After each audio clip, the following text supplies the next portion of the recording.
Hello everyone, welcome to a new video. This is a quick unboxing of a new lens I've got, a very expensive one, but I wanted to talk briefly about the Canon 100-400 f2.L lens that I've got here that I will be selling in order to pay for this lens.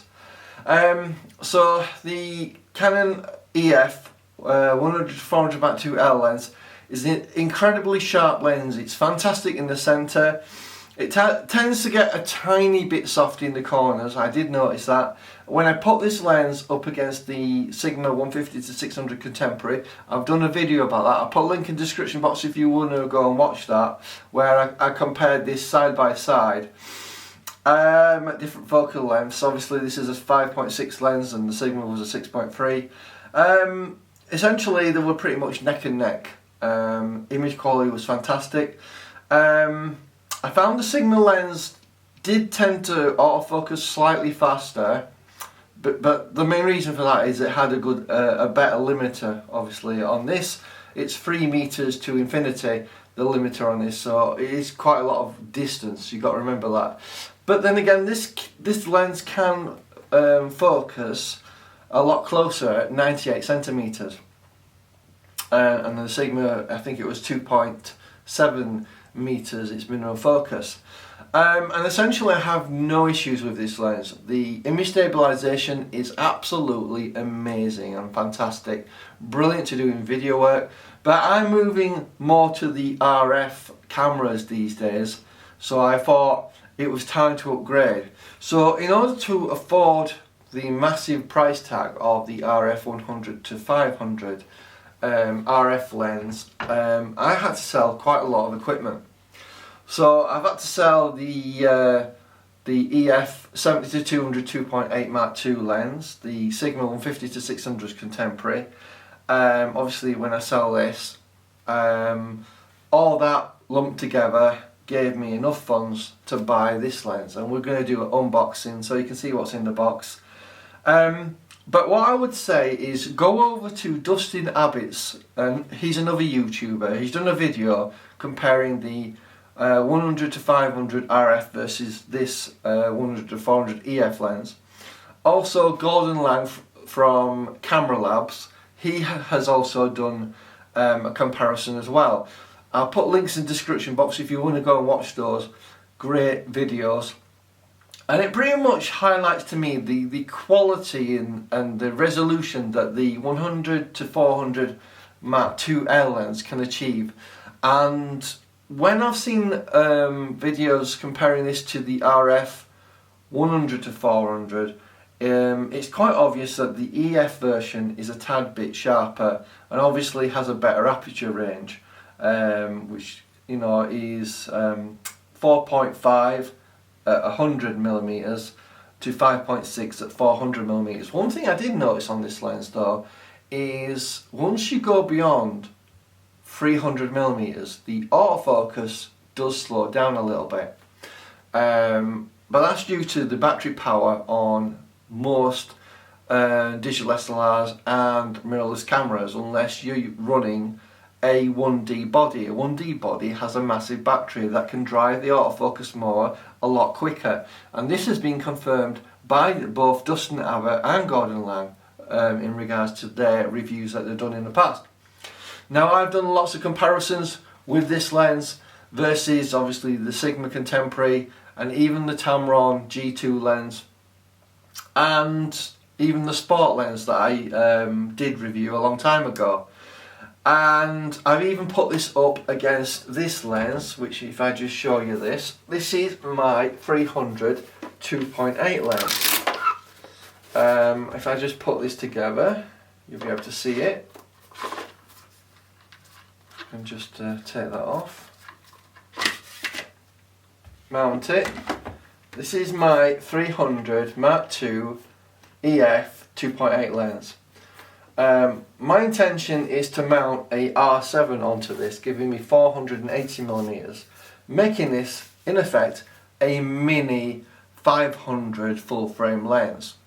Obviously it's only 300mm on full frame, that's what you would get. I can use a 1.4 extender on this, making it 420mm, 2 times on this, making it 600mm, but it's quite hefty at 2.5 kilograms in weight, and that's before you put anything on it. That's one of the reasons why I decided I didn't want to go for the 500 f4 lens, because it's a lot heavier than that. And I do find the lighter your equipment is, the more mobile you are, the more able you are to get those images. I think heavy equipment slow you down dramatically. So obviously, without further ado, let's do the unboxing video of this new lens I've just acquired. So this lens has cost me £2,500. Now, you can buy this from UK retailers, which will set you back a cool £2,900. Now, at this present time, Canon is doing a £210 cashback deal. I'm not happy with these cashback deals that Canon do, because it can take up to 3 months for you to get your money back. So just keep that in mind when you look at these cashback deals that Canon do. You have to pay all the money out up front and then wait for them to refund you whatever cashback deal they've got. Unfortunately, that takes a long time, and it took me 3 months on a different lens. So essentially, in order to afford this, I got rid of my RF 600 f11 lens, my EF 2.8 70-200 Mark II, 2.8 lens, and obviously I'll be getting rid of the 100-400 Mark II to pay for it, obviously, and the Sigma 150-600 as well. You might think that's a bad deal just for one lens, but remember, you can only take one lens with you. So my thoughts of this lens is I'm going to be more or less considering it as a replacement for this, the 100-400 Mark II L lens. Essentially, it's just going to be like this lens, but 100mm more reach. Now, there is some disadvantages, however, with the RF 100-500. You can't put an extender on below 300mm, which is a bit of a bummer, but it's something I'm going to have to live with. In terms of this lens, the 100-400 Mark II L, you can put extenders on this and go back all the way back to 100mm, which is great and fantastic, which means you would be at 160mm. However, sometimes extra reach matters, and that's why I've decided to replace it with the RF. It's going to be slightly better and quicker in terms of autofocus. We are going to get improved IBIS performance as well. I think what you're really getting is 4 stops with this lens. We could potentially be getting up to 6 stops of image stabilization on the RF 100-500 lens. Don't get me wrong, this lens is quite dark at 7.1, and this is one of the big sticking points that there has been, and it does actually lose its aperture of 5.6 quite early compared to this. I think it's around 340mm on the RF. I'll put a diagram up so you can actually see where it loses its aperture. So the RF loses its aperture around, I think it's around 340, maybe 360mm, and it goes to 6.3. However, on the EF lens, it keeps that 5.6 all the way up to 400mm. So, you know, that is a plus to have that lens. But sometimes 500mm is a big deal. Quite often you're not able to get close enough, and that's why I've gone for this particular lens. But this video is all about doing an unboxing, not really telling you that the pros of going for this lens. I will do another video in terms of a comparison video if you want to see some images, test shots. There has been other YouTubers that have done comparisons, and to be honest with you, I can hardly see any difference in image quality between these two lenses.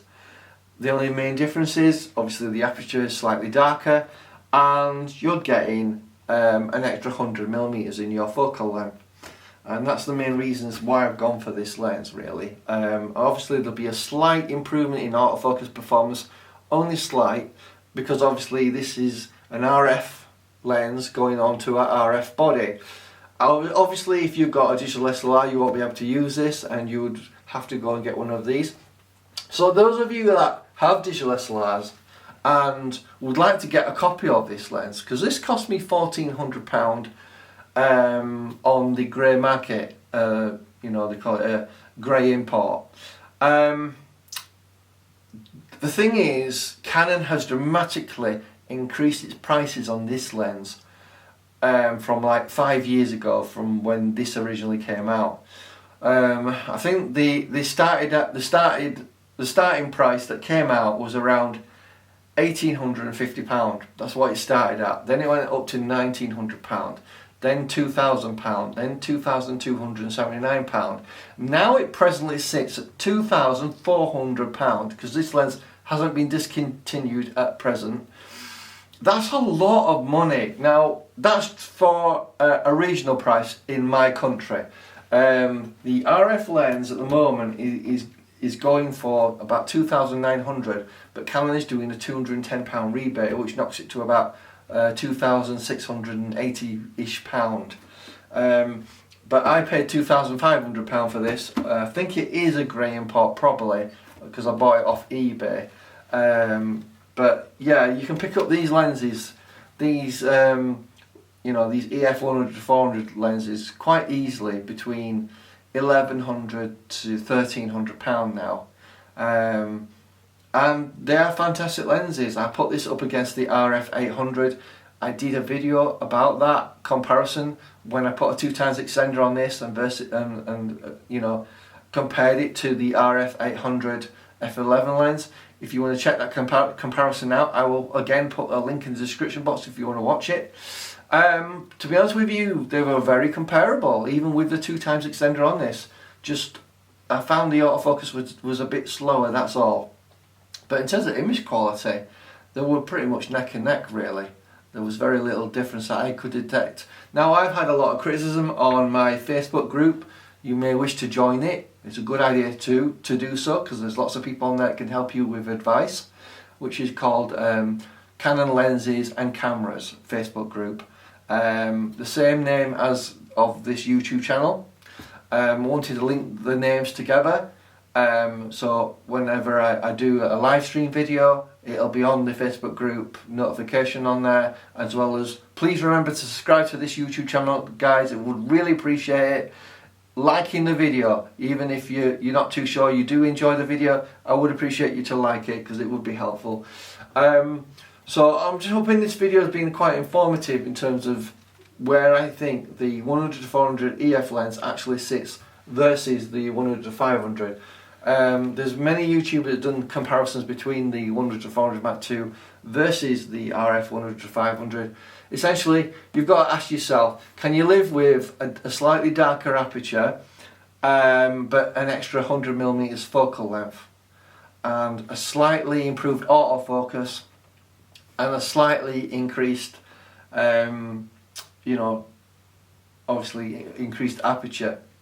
Anyway, I just thought I'd talk about the lens in more depth when we do an unboxing. I want to show you what's in the box, and then we'll most leave it there. But if you're thinking about buying this lens, it's going to cost a lot of money. It's pretty much double the price of buying this used, and it all depends on how much money you've got and can you afford something like this. For me, this is going to be my main walk around lens, coupled with this, which is my 300 2.8 Mark II EF lens, 300 2.8. I'll couple that with the R6, which is a crop sensor camera, giving me 480mm, and then I have the RF 800 for if I really need some long focal length. Now, if you're wondering, I did do a video of the RF 600 f11 lens versus the Sigma Contemporary 150-600 lens. I'll put a link in the description box if you want to watch that video. But in that video, I talked about how the Sigma lens was a tiny bit sharper than the RF 600, but The problem with the Sigma lenses is not 100% compatible with RF bodies, because what you'll find is a bit of a pulsing going off in and out at short distances, and it can give you soft images. So that's just something I want to bring across to you, why I've decided to replace third-party lenses on my Canon equipment, because Canon has taken the step that they're not going to allow third-party manufacturers to make lenses for their platform, which is really disappointing. A lot of people are not happy about it, and I hope Canon will do a U-turn on that at some point, because there is a lot of backlash at the moment. Because not everyone can afford expensive L lenses like the Canon 100 to 500 like this. This lens is incredibly expensive, and it meant I had to sell, in effect, 4 lenses to pay for it. However, if you want something, really want to buy something, and you need to save up for it and put money towards it and sell things to pay for it, that's something you need to do. So obviously I've downsized a lot of my equipment, but you got to ask yourself, do I use all this equipment, or is it just the fact that I've got them and I like to look at them from time to time? Lenses and cameras are to be used, not stored and looked at. Just remember that. So it's alright having 20 lenses in your cupboard, but if you only use a few of them, what's the point of having them, you know? It's better off being in your bank account, that money, isn't it? Anyway, this video's an unboxing. We're going to have a look at what's in the box, and then that's more or less it. I'll do another video giving you some sort of comparison between the 100 to 400 and the 100 to 500 RF lens, and it'll be my own personal comparison. I'll do some test chart images for you so you can have a look at the results. So without further ado, let's have a look at the lens and the box. So guys, here's the box. This is the 100 to 500 f4.5 to 7.1 LIS USM lens, rated between I think it's 5.5 and 6 stops of image stabilization. So let's have a look what's in the box. So let's open the box up. Hopefully you can see that. Bit of polystyrene on the top protecting it. So let's see, there you can see what's in the box. Ooh, this is interesting. I didn't know. So it comes with a battery. That's interesting. So they've sent me an LPE6NH battery for free. That's really interesting. I didn't expect that. These cost about £100 each. Really nice that they've included that. I didn't expect that. Now, this is the higher capacity batteries, because obviously my all my other cameras, my EOS R, my R6, take the LPE6NH battery, but you also can use the older ones, which are the LPE6N batteries as well. So obviously that's something I didn't expect. Nice. So let's just take the bag out, which contains the lens. Let's have a look. Bit of polystyrene at the bottom. Anything in the box? No, it's empty. So let's put that polystyrene back in. I must admit the polystyrene does feel good quality. It's not that stuff that falls apart. Nice. So obviously we've got the lens here. It's a nice bag, but I must admit the bag is a different colour. If I get the old one is this funny beigey colour, and they seem very similar, except this one is a tad bit bigger and a bit more rounder as well. So essentially that's the bag that contains the lens. Let's have a look. Let's have a look what's in the box, the bag, sorry. So we get a strap. It's just basic strap, nothing heavy duty. And then here is the lens. Let's just get that out. Nicely wrapped. I must admit I like the bag. It's nice quality, and it's black rather than beige. So obviously it won't hold muck as much. So let's just take this out. Have a look how it looks. So the packaging, I'm just showing you the packaging here of the RF 100 to 500 Mat. Sorry, I was going to say Mat 2, but it's not a Mat 2, it's a first edition. And obviously the lens hood. So if we get the lens hood and have a look at it and compare it, let me get the old lens hood as well so you can see them side by side. So the old lens hood is black and is a tad bit smaller. So I'd say it's about maybe half a centimetre smaller. So not as dramatic as you would have expected, and it does seem to have a bit of a black ring going around there. That's not actually rubber, it's just plastic. I suppose to stop the white getting scuffed up. But it seems a nice lens hood. So let's have a look at the lens in more detail. As you can see here, it looks quite nice in terms of quality. It is all plastics, it's engineered plastics, there's no metal apart from obviously the lens mount. You have your control ring on there, and we also have the tripod collar, which can come off. Now on the other lens you can only take the foot off. You can take the entire you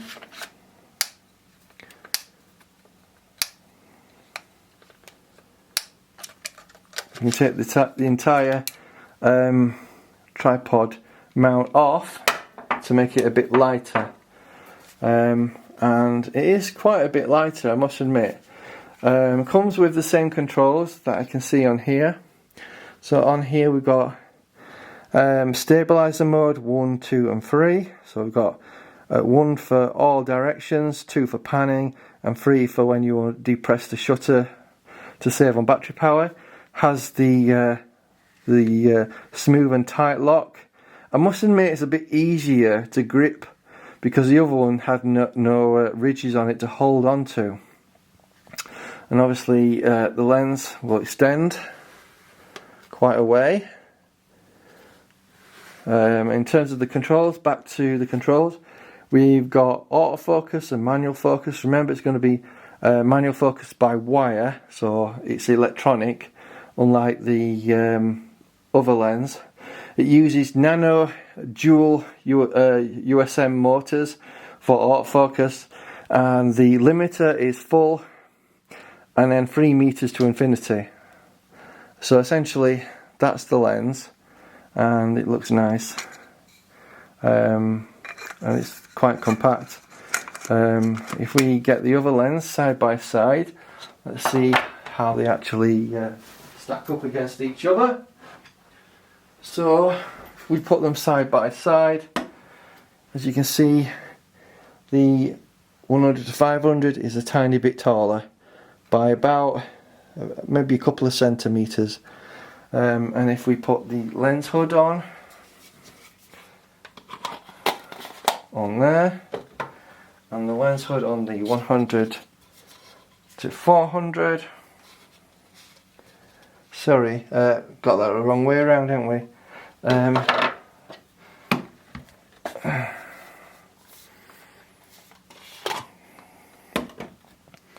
So this is the RF lens.